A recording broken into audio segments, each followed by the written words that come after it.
Welcome to this Sydney Writers' Festival panel discussion with the provocative and grammatically confusing title, No He Can't, ? It's a question mark about Barack Obama, about Obama's America and about its role in the world.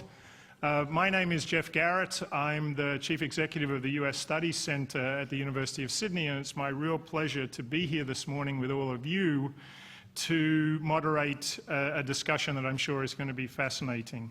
It's less than 2 years after people all around the world were swept up in Barack Obama's extraordinary and probably unprecedented "yes, we can" promise on the election trail to be next American president, affecting people on all sides of politics, people in the United States, people all around the world. But today, the session title for our panel reflects a new reality. So we've gone from the "yes, we can" promise of a Barack Obama presidential candidate to the reality of the Obama administration, in which people are whispering and sometimes shouting, no he can't, and other times questioning, perhaps he can't. Today we're going to discuss this topic not in the policy wonkish minutiae of what was in the US healthcare reform bill, what's going to be in the financial reform bill, maybe passed later this week, or how the troop surge in Afghanistan is going. Rather, this session is designed to be about the big picture on Obama, what his presidency has meant so far for Americans, Australians, and people around the world, and what his presidency might mean in the future for us all. It's clear that Barack Obama entered office both with unprecedented expectations and unprecedented challenges. In addition to being faced with the challenge of ending 2 long wars and fighting off the worst economic downturn since the Great Depression, Obama was also supposed to restore his country's standing, both among its own people and among people all around the world. After the in-your-face unilateralism of Bush foreign policy and the charge that President Bush aided, abetted or ignored the gargantuan excesses of Wall Street to create the global financial crisis, today we have to ask the question, how is Obama doing in rising to the challenge? Rising politically in terms of his policy leadership and personally as president. I'm on the stage with 3 superb panelists who are very well equipped to rise to the challenge of analysing Obama. Ann Davies on my far right has just returned from a 3-year stint as Washington correspondent for The Age and the Sydney Morning Herald, where she offered insightful and minute-by-minute, I have to say, coverage of the 2008 presidential election. She served previously as the Sydney Morning Herald State Political Editor and Urban Affairs Editor, exposing, among other things, links between property developers and local politics in New South Wales, obviously a topic of ongoing concern. Her work with Kate McClymont helped her win a Gold Walkley for her coverage of the previous salary cap scandal in sports affecting the Canterbury Bulldogs almost 10 years ago, I think it was.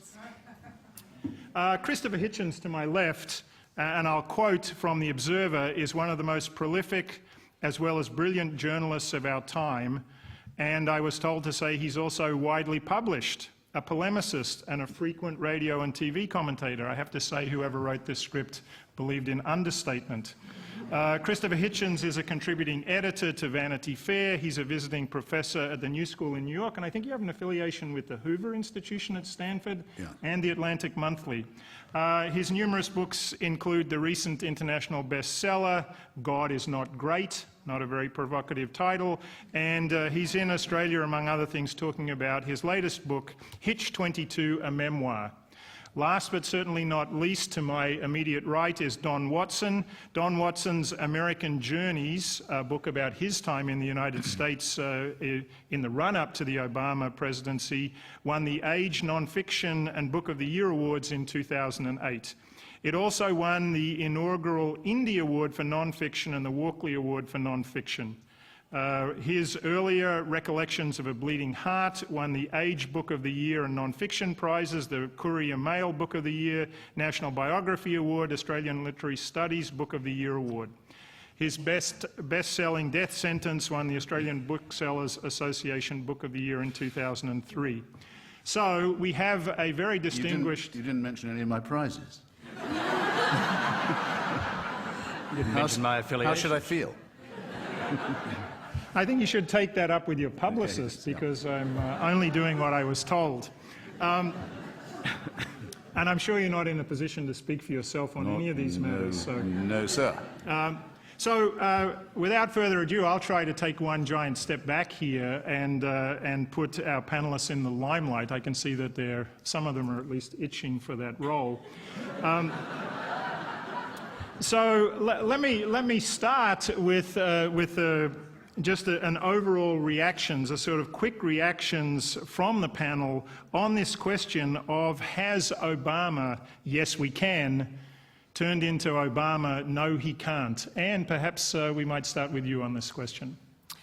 Well, I think that's a little bit of an unfair assessment that he can't. I actually think he's made two pretty big steps forward. One is the healthcare reforms, which measured against Australian standards are a little bit wimpy, but in the American context I think they will make quite a big difference to the lives of the 47 million people who didn't have insurance, and also the people who found themselves unable to be insured because they had pre-existing conditions. And overnight we've had the financial reforms come through. So, I think he's achieved two things that in 10 years' time people will see as pretty significant. Perhaps not the sort of things that capture the heart, perhaps not the things that inspire hope and give the great big vision that we saw in the election, but I think they'll be significant. But that is the big point, isn't it, Christopher Hitchens, that back on the campaign trail, the winning and now we think plagiarised photograph poster was about hope. And it was change you can believe in, and a whole new generations of Americans involved in politics, and now they seem disenchanted again, and we have things like the Tea Party emerging. Anne's just documented the two big legislative achievements of Obama, but how do you think he's doing politically, living up to the promise or otherwise? Well, just to scroll back to the starting point, during the campaign I wrote an attack on the slogan, yes we can, saying that was one of the most infantile and vapid slogans that ever been. It sounded like desperate parents trying to teach potty training to a recalcitrant, yes we can. And I was very relieved to find in David Remnick's excellent new biography, which I recommend, of the president, that Obama always thought it was a silly slogan as well. That gave me a certain amount of comfort and reassurance, because the reason I voted for him, not just negatively in that I couldn't conceivably vote for McCain-Palin, but positively, was I thought he was a good writer. Language is my business, it's all I really care about. It's one of the very few things I can say I know anything about. The person revealed in his extremely well-written first volume, at any rate, is a very open-minded, very curious, self-critical, humorous individual. And I was very pleased to find he hadn't fallen for his own propaganda. I always think that's an excellent start. The problem with open-mindedness is it can become empty-mindedness or neutrality, and my principal interest is in foreign policy, especially in the war between civilization and its declared enemies, and I think it is probably not the case that the differences between the United States and Iran, for example, or rather the Islamic Republic of Iran, or North Korea, arise from cultural misunderstandings. I don't think that's true. I think it's a soft interpretation that won't and doesn't survive collision with the evidence. My impression is the President is a much tougher person on this than he looks, or than he's chosen to present himself as being, but have I already talked too much? Someone better tell me. Well, she was so admirably terse that I... Don, so we had two different versions of Obama. Anne went, despite my protestations, with the policy wonk. Let's dig into the 1,000-page healthcare and finance bills and find all the good that Obama's done. Christopher came back with Obama as a literary cultural figure who may have a lot of steel inside those Miles Davis cool bones and clothes that he wears. Where do you stand on this perspective? Well, I'm weirdly optimistic. I just read the Remnick biography too, and he does. I'm not optimistic by nature at all, and Obama's the first person to make me feel optimistic for a very long while, and it's mainly because I think that the base metal of Obama is pragmatic. I mean, I don't think he starts with ideals and then compromises them down, which is where a great many of his supporters start from. I think he starts from power. He understands that to succeed, you begin with power, and everything you do is about power. And I think you need to do that, particularly in American politics. You know, the left is very disappointed with him, but for what reason, I don't entirely understand. I don't know how he was going to get a public option through on the health bill. He barely got through a Republican option on the health bill. So why would you be carrying on about the public option? I mean, in some ways the answer to the question is we don't know yet. It's a story that's unfolding, as they say on the media, whether he can or he can't. But I don't think he's done too badly. And I think also this, it always seems to me that America is in a, you know, Elias Canetti said that democratic politics, this is roughly paraphrasing, democratic politics is the Civil War continued but they've renounced the killing. And in a way that's sort of cutely true in most advanced democracies, but in America it seems palpably true. And they haven't quite renounced the killing. And the Civil War itself continues for an eighth of the population who never got their just desert. And the Frontier War continues. In a way, Bush was a continuation of the Frontier War. Palin's a continuation of the Frontier War. The Revolutionary War continues in the Tea Parties. The white trash who provided the cannon fodder for the Civil War, still alive and well and galloping through the hills. And in a way, Obama's, as somebody said, his preternatural calm is precisely what the country needs, and I think in a way that's why they voted for him. A lot of people voted for him, that not because he was an idealist, he never presented himself in that way, really, but because he offered some alternative to the war, in a sort of Hobbesian sense. He was the person who provided the assurance that the war would not break out. Don, that I think, I'm shuffling my notes here because I wanted to read a couple of quotations and get your reactions, the panel's reactions to them from some prominent journalists of late. And this question about who is Obama, is he a pragmatist, idealist, etc., is obviously one that a lot of people are concerned about. Remnick is concerned about it too in his biography. So I want to read you a quotation that I'm going to put under the header, Obama as human Rorschach test, what you see in him, whatever you want to see. And this is from Frank Rich in the New York Times in April. Christopher, perhaps you could react to it. Depending on where you stand or the given day, he is either an over-intellectual professorial wuss or a ruthless Chicago machine pole rivaling the original Boss Daley. He's either a socialist redistributing wealth to the undeserving poor or a tool of the Wall Street Goldman Sachs elite. He is a terrorist coddling, ACLU tilting lawyer or the closet Cheneyite upholding the worst excesses of the Bush administration's end run on the Constitution. He's a lightweight celebrity who's clueless without a teleprompter or a Machiavellian mastermind who has ingeniously forged his Hawaiian birth certificate, covered up his ties to Islamic radicals and bamboozled the entire mainstream press. He's the reincarnation of JFK, LBJ, FDR, Reagan, Hitler, Stalin, Adlai Stevenson, or Nelson Mandela. Who is Obamable? Is he knowable or unknowable? And is it a plus or a minus to his presidency that people still don't think they know who the president is? Well, to paraphrase something once said by Penelope Gilliard, one of the classic sounds of the New York Sunday morning is that of Frank Rich barking up the wrong tree. In this case, every tree in sight.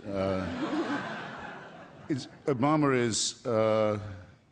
is not centre-left, but he's left of centre. He's never pretended to be anything else. his single most attractive quality, I think, is the belief in his own luck. You remember that was what Bonaparte thought was the only qualification for generalship. Is he lucky? Obama knows he's been fantastically fortunate. Everyone in Chicago got out of his way, either by mortgaging their wives on eBay or being caught leaving the wrong club, or they just all running against him, as the black Republican Alan Keyes did, on the grounds that he, Obama, wasn't really black because he wasn't a descendant of slaves. He was an African. When you get that from the Republican black candidate, you know you're lucky. And Obama knows that about himself. The question is, how long is this luck going to hold? I'll give you an example that everyone will remember, perhaps when I mention it, but because of him, his own qualities, has generally been forgotten. You'll recall that an American ship was taken by pirates off Somalia when the president had been in office about 3 months. And someone must have gone to him and said, well, Mr. President, we can either have a hostage standoff negotiation with these people, or we can take it to the United Nations and appeal to the government, such as it is of Somalia, and protract the situation in that way, or we can send the Navy SEALs and tell them to do 4 headshots, there were 4 kidnappers, and bring the ship back. And he must have said the third option is obviously the best one, because the Navy SEALs delivered 4 headshots, just 4. It was all over, and the ship and the crew and the passengers were all back in a few days. Now, that must have taken some nerve in the first few weeks, and it could all have gone fantastically wrong, as every other policy towards Somalia always has. Why isn't it famous? Why isn't it better known about him? Because what would Reagan have done if he'd done that? You'd never have heard the end of it. There'd have been a big speech saying, USA, USA, we're number one. They can run, but they can't hide. And all that nonsense. Obama didn't boast about it for a second.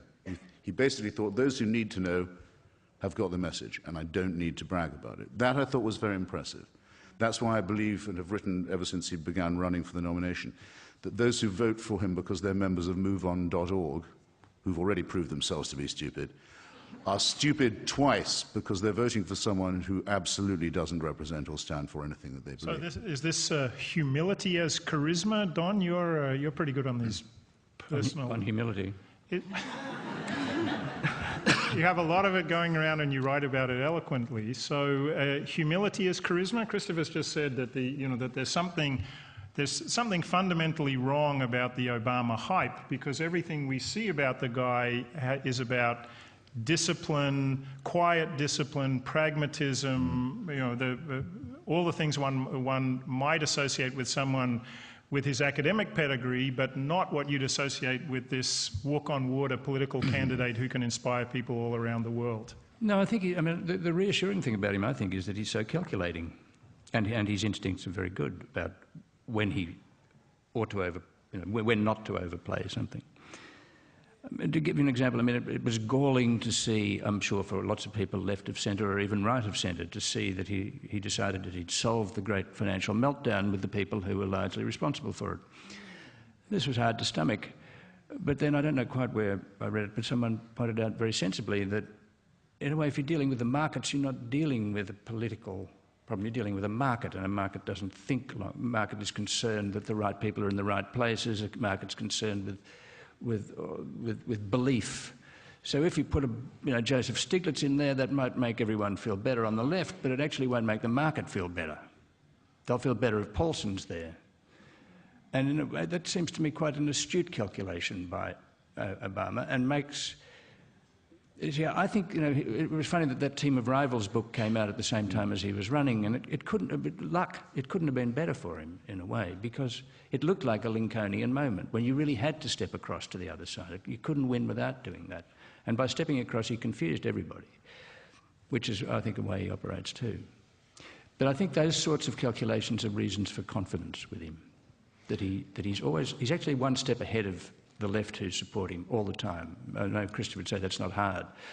But a lot of people can't do it consistently like he does. Okay, so I think the marks thus far are going pretty strongly in the president's favour. It's just a different Barack Obama maybe than some stereotypes that have prominence. Anne, could I shift to how it's going in terms of global perceptions of the United States? You've been in Washington for a while now. You're back in Sydney. Let me just read a couple of pretty stunning statistics from opinion polls. We can take them with as many helpings of salt as we want. But Pew Global Survey, 2008, in only three of the 23 countries that Pew surveyed was half the population confident about George W. Bush. 3 out of 23. 3 out of 23. Do the same thing in 2009. It's 18 out of 23 countries expressed confidence in Barack Obama. The average confidence in Bush in 2008, 24% around the world. In 2009 for Obama, 64%. But the favourability of the United States has gone up much less. The favourability rating for the US in Pew in 2008, 46%. 2009, it's up, it's 57%. In the Globespan polls, Australians, for example, are only 1 percentage point more likely to view the US as being a mainly positive force in the world than China. The numbers, according to Globespan, are 37%. The US is a positive force, 36% China is a positive force. Barack Obama has improved America's global standing, but it seems he's running far more popularly than his country is. What does that tell us about the world? What does that tell us about Obama, that he's a global rock star, but people in Australia and around the world are still profoundly sceptical about the United States? Well, I actually think he's made a quite significant difference to the attitudes towards the United States, and rather than battle out the polls, the World Public Opinion poll, which came out in April, the US was viewed positively in 20 out of 28 countries. You know, it's gradually shifting, but I think it takes time because people realise that leaders come and go, and they want to fully understand whether there's been a sort of shift in the way Americans think. So, you know, I think he has made a big difference, and but the exceptions are countries like Pakistan and Turkey, where the US perceptions are getting worse, and I think that's going to be a real challenge for him to manage attitudes in the Middle East towards America. So, Christopher, I'm sure you have, on this issue, as opposed to all others, I'm sure you have strong views on this one, but the Obama Cairo speech is being lauded around the world, I think. It was a reaching out speech to the Muslim world. It was one in which Obama acknowledged his connections to his personal connections to Muslims. Yet you and others have been quite critical of his standoffish, less decisive policy in the Middle East. How do you weigh this Obama's standing as the world's leader versus American policy and reactions to the US? Well, I think there's more than one way to measure opinion. For example, to take a country that I have visited a bit and know a bit about, Iran, there's no question that among the Iranian young, George Bush was very popular because they said they heard what they wanted from him. He said, if you're willing to fight for democracy, we're willing to take your side. Iran is a red state in that respect, in many, many ways. And I think the supporters of the president should be depressed that when the young Iranians were being truncheoned into puddles of blood in the street by their theocratic dictators and slave owners, they were shouting, "Obama, where are you?" because they didn't know where he stood. I think that's much more important than any finding by Pew. In his speech to the Iranian people, which was broadcast directly to them, the president said, we want to bring the Islamic Republic of Iran back into the family of nations. Sounds all right. Why is Iran not in the family of nations, though? Which he seems to agree it isn't. Because it's an Islamic Republic, is why. That's what keeps it out, because it claims to own everyone in Iran. It has an ideological theory, the Vilayat-e-Faqih, that says that everyone, not including people who aren't even Muslim or Shia, is the property of the clergy, is a ward of the theocracy. And because it develops illegal nuclear weapons and has a revolutionary guard that's run a military coup against the people of the country, which is also the possessor of those weapons. These are the reasons it's not in the international community. That's a circle you can't square. Okay, so Don, you know a thing or two about politicians' speeches. Obama's speeches to the world are all about reaching out. And Christopher said, I think it might be fair to paraphrase what he just said, is reaching out is fine, but you've got to have some principles. And the problem with Obama in the Muslim world is it's been all reach out and no principles. Do you think that, I mean, how should one craft speeches? What's the relationship between speeches and policy? Well, I suppose that it's a little harder. I mean, Iran might be a red state, but the Middle East is something that he has much less purchase on than he has on the US. And I guess the gap between the Cairo speech and the reality of Middle Eastern politics is always going to be very much wider than any speech he makes domestically.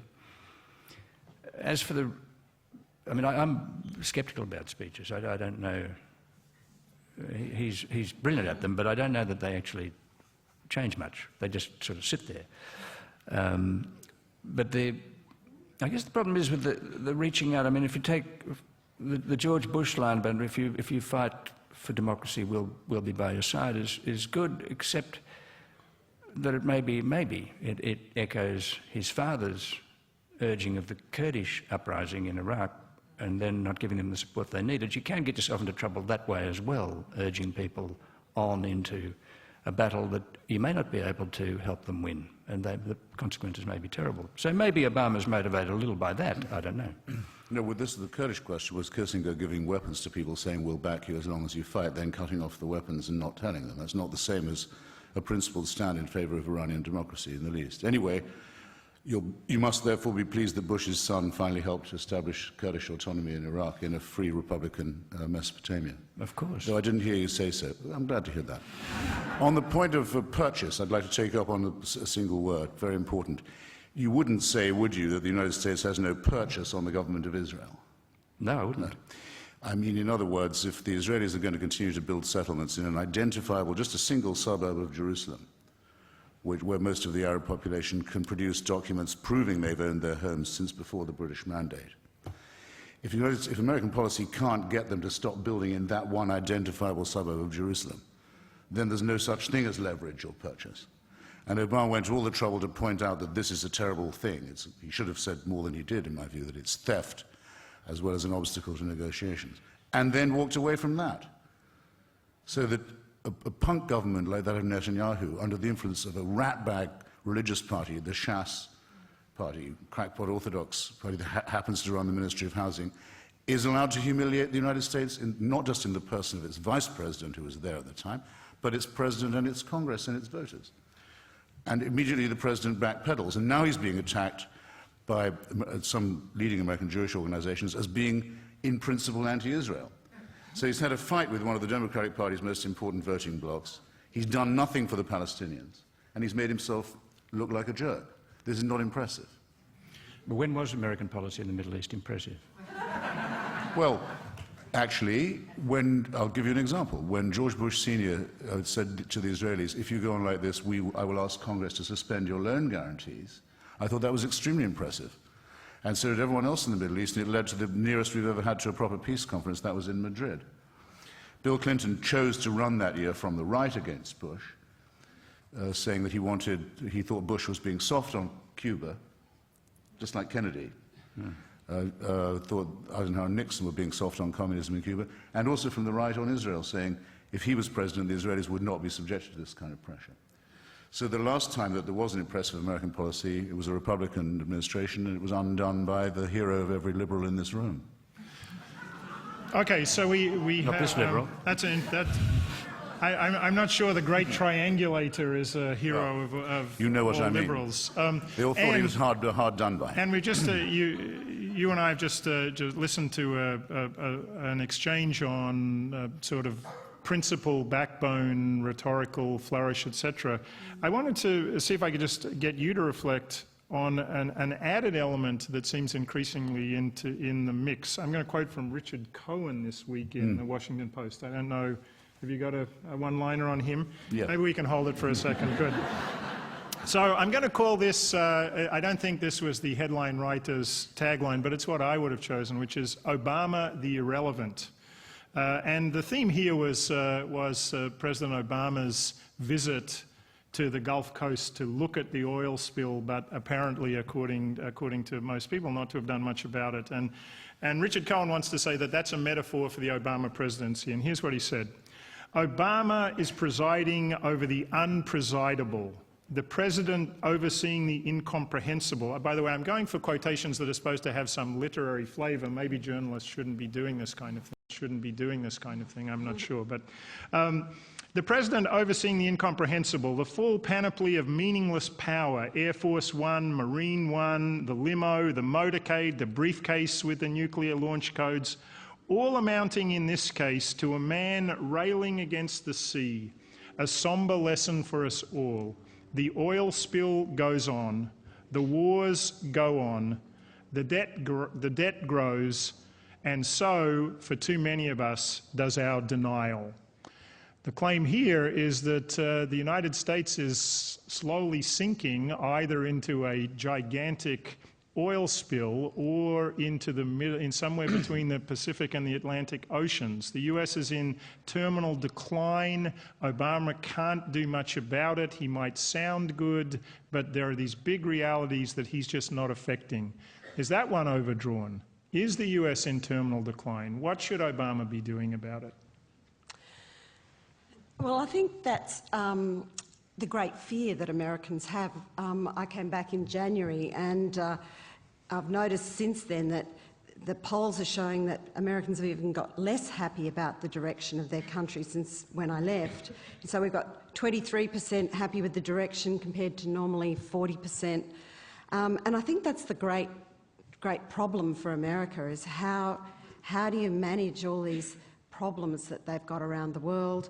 How do you deal with a whole lot of things that they can't really affect? So, for instance, you know, we've got the economy. There's a great fear in America about China. They're much less relaxed about the rise of China than we are in Australia. You've got this mountain of debt, and Americans really grappling. They're not nearly as literate about what debt means and how economies work than, say, Australians. And then, of course, on the left, you've got the concern that America hasn't managed to lead on climate change. On the right, that it's not taking a tough stance on terrorism. So I think there's just this incredible fear that somehow America is losing its place in the world. And that's very hard for Obama to manage. I don't know if we can blame him for the oil spill, but his great challenge over the next 2.5 years before he faces election is to really carve out a much clearer direction of what he's doing. And if the economy improves, I think he's got a much better chance. So, Don, what do you think about this? So so it's an objective question. Is the US in terminal decline? And then if you were advising President Obama, depending on your answer to that question, how would you advise him to manage in those waters? I mean, how to manage America's terminal decline. It's a really big... Well, it's pretty hard to win elected office in the US saying, we're number 2 and I'm going to get us there. So how, if Barack Obama is a very smart guy, he sees all these challenges, he knows what's going on, how does one lead in that environment? Well, the example of the oil spill is a good one in a way for the problem that he faces and the madness of modern politics in a way, because you know what Superman would have done. I mean, he would have dived down into the water and plugged the leak. Obama had to stand on the shore and say it's BP's fault and they're going to pay, which is nothing like Superman. And he had to be down there because Bush had got to New Orleans 3 days late. So it was all a bit of a pointless charade. So it's a matter of expectation, you're quite right. Yeah. But is presidency about managing expectation or more than that? Knowing Richard Cohen, I'm really surprised he left out the Icelandic volcanic ash cloud as well. Obama hadn't dispelled. But the fact remains and has to be faced that in his, I believe it was in his acceptance speech at Chicago, the president did say that we'll be able to date from this the moment when, various spreads of hope and aspiration and so on, and also the moment when the oceans stop rising. I remember thinking, he'll be sorry he said that. He'll be deeply sorry he said that. And also wondering if possibly there wasn't a note of hubris creeping in here. This is the point where the really bad columnist would have mentioned King Canute already, and always, as people do, got it wrong. Well, one thing that, of course, is coming back is that the citations to Paul Kennedy's 1987, The End of American Empire book are going up again. One looks at the problems in the world and the flight back to the dollar and other things that are happening in global currency markets. Despite all this hand-wringing, it seems that, that the world still looks to the United States on so many dimensions. How does one manage that in an environment where it does seem that the levers of power are harder to pull, they're less effective than they've ever been? Well, go on, Chris. No, please. I was just going to say, it seems to me that a lot of the chickens have yet to come home to roost, really. That in a way, health and even the surge are nothing compared with the domestic problem. I think that they haven't really turned on him yet. The people who are still doing it very hard because of the GFC and the black population hasn't yet got up in the morning and said, well, what have we got out of this guy? Nothing. And the big thing hasn't happened yet, which seems to happen to presidencies. Not a 9/11 necessarily, but there's always something in politics which doesn't go your way, or you've got to try and turn it into making it go your way. And a thing as amorphous as America's alleged decline is not really going to be it. I think it'll be some offshoot of that, or something completely extraneous to the whole problem that will define his presidency. Okay, so I'm looking at the watch here, and I think we'll get maybe 5 minutes grace at the end of this session. I would like to engage the audience in our conversation soon, so maybe I could end by asking our panelists to a different version of the "Who is Barack Obama?" question. And the stimulus material here is going to be recent American presidents to whom Obama has sometimes been likened. So people on the right like to say that Barack Obama is the second coming of Jimmy Carter.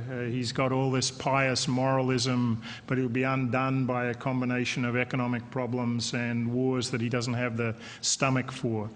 Barack Obama himself has said, I'm not sure I want to be Bill Clinton so much as Ronald Reagan, and I'm sure at the moment Barack Obama is hoping that his presidency in fact turns out a bit like Reagan's, suffer a big loss in your first midterm referendum, but ride through to a glorious second term in which you change the world.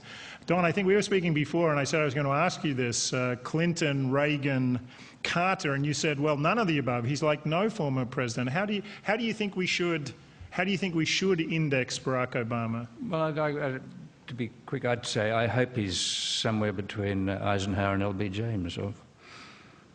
I hope he's. I mean, I'm a bit of a fan of Eisenhower, and I think the Liberals got it all wrong with Eisenhower. They actually, they were so disappointed that Adlai Stevenson didn't win, but Adlai Stevenson was never really going to be the man. I hope he's... So in 1950s America was a pretty quiet and boring time. How do you admire this guy who didn't give a particularly good speech, I don't think? No, but it's not like a simple translation. I think I always feel most comfortable about America when there's someone calm in the centre, and they're usually Republicans, pre-Reaganite Republicans. And I think Johnson has got a bad press too. Take Vietnam out of the way, he's the man who got the Civil Rights Bill through. So, and he's a hard pragmatist. They're the types I like. Anne? I don't really think he's like any of the more recent presidents. Perhaps he'll be remembered a little like FDR if he manages to pull off his healthcare reform and can reform it further in his second term, if he has one. I think I agree with Don. I think having someone calm at the centre is pretty important. And one thing I saw an interview he did during the campaign where he said, I'm the sort of guy who doesn't get too high and I don't get too low. And I think that's what America probably needs in a time of quite a lot of turmoil. But that's so interesting, Christopher Hitchens, and this will be the last word from here. Anne and Don have both said it's no drama Obama. That's the bottom line here. That's the guy we want. God, that's a long way from the reason he's in the White House. How do you square those circles? And I think some distance from reality too, and your mention of high and low is a nice segue to what I wanted to draw your attention to anyway. A detail. but a useful one. The President is a secret smoker. His Surgeon General's report is mandated every year by Congress to have a report on the President's health. Says for all his promises to quit, he still hasn't. This argues for me contents under pressure, which is one of my favorite expressions. I like people who are suffering from that. But he does have some sense of the appalling gravity of the office. He knows that at any minute what happened in South Korea yesterday could be repeated, and we'd all be upended into a terrible confrontation that was none of our making. And people would be glad then, would they, that there was no United States superpower? They would think the world was safer if the North Koreans could do that and think that America wouldn't fight. Well, beware of what you want. I think that the President's role models are not presidential. I think that's one of the most attractive things about his writing. His role models are the great leaders of American civil resistance and human rights. People like, of course, Dr. King, but also less likely people like Dorothy Day or Elizabeth Cady Stanton and others. I think those are the people he models himself on. You're not allowed, if you're asked what president you personally would wish to be, you're not allowed to mention Lincoln because it's blasphemous by definition. Even if you come from even if you're from Illinois or Hawaii, or it doesn't matter where. Indonesia, it doesn't matter where you're from, or from Bali. Yeah. But it's no one would do that any more than they would say Washington or Jefferson. But I'm sure that if he had one, that would be it. And the point about Abraham Lincoln was that all his opponents hugely underestimated him, thought he was a blowhard and a big mouth and an easy talker, but didn't have any real nerve or any real vertebrae. I think that's what we're going to find out, and I think that's what the President is between drags reflecting on. Yes, and I notice he hasn't taken to pitching Nicorette or other nicotine chewing gums. But the marvelous the secret of the slenderness is now out. Yes. Although I was watching the college Final Four basketball where they had this guy shooting relentless three-point shots. I'm sure they did a lot of splicing, but it was quite extraordinary to see a tall, slender man shooting baskets from 25 feet. We have about 15 minutes remaining. I would now like to open up to the floor. Before I do so, of course, I just have a couple of reminders. The first one is a reminder. I think it's fair to say that all the people who are here today came to listen not to me, not to the questioner, but to the panelists. So if you could keep your remarks brief, that would be great. And the second thing I have to say is that because this session is being recorded and you don't have mics, you'll have to excuse me if I rephrase and paraphrase your brief and insightful questions. With those comments, let's start further in the back of the room, the gentleman to my left. That's you. Middle of the room. Sorry, it's a woman in the back of the room. I'm sorry, it's a long way down there. I understand that on the figures that by 2050, Hispanics are going to be the dominant population in the United States. And that's actually not that far away. So I wondered what the kind of the implications of that might be. Excellent question. So the question was about demography in the US. I think one of the most probably under-known facts about the US is that Latinos are now the largest minority group in the country, not African Americans. Latinos and African Americans typically have had political problems, but Barack Obama won 2/3 of the Latino vote in 2008, helped him win the presidency. If America is becoming a Hispanic country, what does that mean? I guess the question. Anyone want to jump in on this? Yeah. I find the use of both Hispanic and Latino as portmanteau or all-embracing terms are very misleading. If you go and talk to the Cubans in Miami and then to the El Salvadorans who live in my district, Ward 1 of Washington, D.C., or the Dominicans who live on Long Island, it's true to say that they all have a common language, but that's about the most you can say. The difference between a Mexican and a Guatemalan, for example, very large indeed. White ethnicity is now more or less invisible. No one cares any longer whether someone's from Germany or Poland. It used to matter a hell of a lot then. And with Spanish-speaking American immigrants, these differences are more vivid rather than less. So you beware of aggregating it too much. It's something that needs more disaggregation. But it is true that there are lots and lots of undocumented workers in the United States, 10 million or so, most of them coming from Mexico, and Mexico is the dominant group in that Latino number. In states like Texas and California, this is already an enormous political reality to become more of one. I know, Don, you spent some time in the Great South and Southwest. What's your sense of the rise of the Spanish-speaking populations in the United States? I don't have. I'm unqualified, totally, even more than usual on this. I didn't know. Is it Rodriguez writes about? He aggregates them as brown, basically. But that's about as far as I could comment. I know there's a certain paranoia about it. Did you pick up in railway stations and places about how everyone's going to be speaking Spanish soon, we'll all be wrecked? Yes. The point you did touch upon is very significant, which is the resentment felt by black Americans towards this. Very, very strong. But very strong in Washington.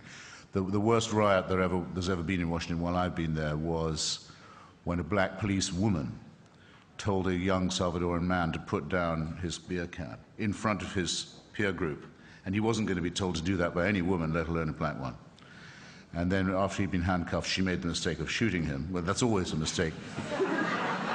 You know how that upsets people. But there was then, the whole neighborhood was under curfew for several days, and it was pure hatred between black and Hispanic. But Anne, I'm sure you'll remember how well Obama did in the racial politics game. He won, I think he won 2/3 of the Asian American votes as well as 2/3 of the Latinos.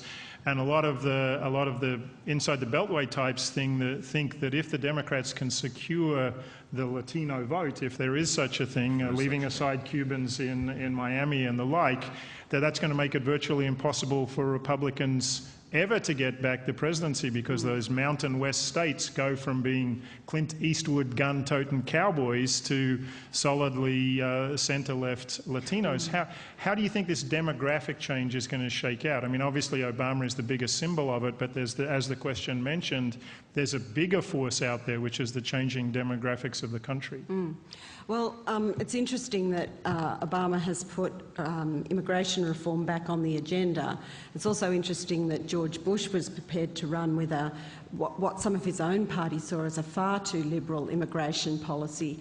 And George Bush came from Texas. He understood what the pressures were. He understood what it meant politically with the growth in the Hispanic vote, and John McCain too understood that from Arizona. So I think you'll see all those those states along the border that were once, cowboy states, changing quite significantly. And it means that every politician in America has to think about pragmatic ways to deal with its immigration problem, which is, just is so large compared to our tiny problem of boat people arriving. Now, bear in mind, sorry, because it is so interesting, the centre-left assumption may not be as strong as you think. What do we know about these immigrants from Mexico? They want to become members of the American middle class. They have very strong family values. They're much more religious than most, and Catholic too, at that. There's no, things like school vouchers appeal to them a lot. Things like abortion appeal to them hardly at all. They may stay Democratic, but in that case it'll be a different kind of Democratic Party. Yeah, and it's up to the Republicans, obviously, to manage their nativist anti-immigration concerns, as evidenced by the recent Arizona anti-illegal immigrant bill. Yes, so I hope I can now see a gentleman here in the 1, 2, 3, 4, 5, 6, 7th row.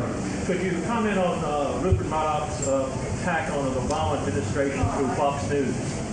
Fox News, it's not all the news that fits to print, it's fair and balanced, I believe, Fox News. So we're living in a 24/7 media cycle where values of sort of old-style values of reporting seem to be less in favour, and instantaneous punditry seems to be the order of the day. And as a real old-school journalist reporter here, how do you feel about that? 24/7 cable news, politicisation of the news? Breaking down the barriers between commentary and news reporting? Well, I should say Fox News is now the highest rating cable news service during prime time, which I think says I mean, it's clearly working for their audience. And I think you have to understand news it's very competitive, and it's partly about entertainment, and it's partly about, carving out a demographic that appeals to advertisers. So I think Fox News have worked out that there's a group in America that really want to hear its message. And the commentators have also been very successful in becoming major players in politics. I mean, they are some of the spokesmen for the Tea Party movement. And it's a voice that Americans want to hear. Christopher, how do you feel about this one? Well, as someone who's brought up in Fleet Street, I can't get very excited about the idea of bias in newspapers. I mean, the British press, and I've even noticed some tendencies to this sort in Australia, can be extremely partisan, and you would be a bloody fool if you didn't know what political party the newspaper you were reading supported, and if that wasn't reflected in its coverage. I can't get too virginal or too maidenly in my disapproval of this kind of thing. What does give me diarrhoea, I mean quite acute diarrhoea, are the people who say that they are themselves the guardians of objectivity and that can't be challenged. The New York Times every morning has on its front page a thing that says all the news that's fit to print. If that doesn't make you barf, what will? Now, Edward J. Epstein once wrote a very good book on the origins of the American networks. He did big interviews about all the people who ran them. And it was all complete. He hadn't got a title. And he went to do one final interview with the head of NBC, who said, well, Mr. Epstein, some people report the news from one person's point of view. Others report the news from another person's point of view. We report the news from nobody's point of view. So he had a title. He called the book News from Nowhere. It's that kind of bogus objectivity and neutrality that's to be watched out for. People who let you know where they're coming from are fine by me. Okay, so the heavens have opened above us. People are walking outside us. Perhaps that's a good time for one last question. I don't know how I've done in my sweep here, but I think we would come back to the front here. And how about the gentleman in the front row? Beg your pardon? All right, the gentleman I can barely see in the back of the room. Last question. Please shout. Ma'am. I cannot hear you, I'm sorry. I can. He's saying there's a question for Comrade Hitchens. Oh, there we go. I have ears like a bat for that kind of thing. Your antenna raises on yeah. Comrade Hitchens? But you might give it some welly, sir. Yeah. Produce it up a bit. Against all odds, I have to say. Before I ask my question, Comrade, could you hang around for 5 to get me to sign a couple of books? Oh, I'm supposed to say, I think there are lots and lots of book signing opportunities for you all outside, presided over by Glebe Books. And also, I want to publicly thank Comrade Hitchens for his... Comrade Hitchens has been publicly thanked. I don't think that sounds like a question to me. Is there a question? How about right here? No, it means there's a but coming. I have a question. Okay, last chance. Going once, going twice. On Obama's lack of leadership on Arizona, offensive legislation against Spanish-speaking, basically Spanish-speaking people. Yeah, I think we do. Basically nothing about it. Yeah, well, I think the panel actually did just refer to it. The U.S. Congress is reintroducing legislation provoked by the Arizona legislation, which I think many people in the United States find repugnant. Is that it? Yeah. We're going once? Yeah, now we'll be nice only to people with receipts. We're going twice? The pro bono bit is over. Thanks for coming. Bye. Gotta go. No, That's it? All right, we're out. I didn't get to end the session. Thank you all. Thank our panelists. Thank you so much for being in the audience.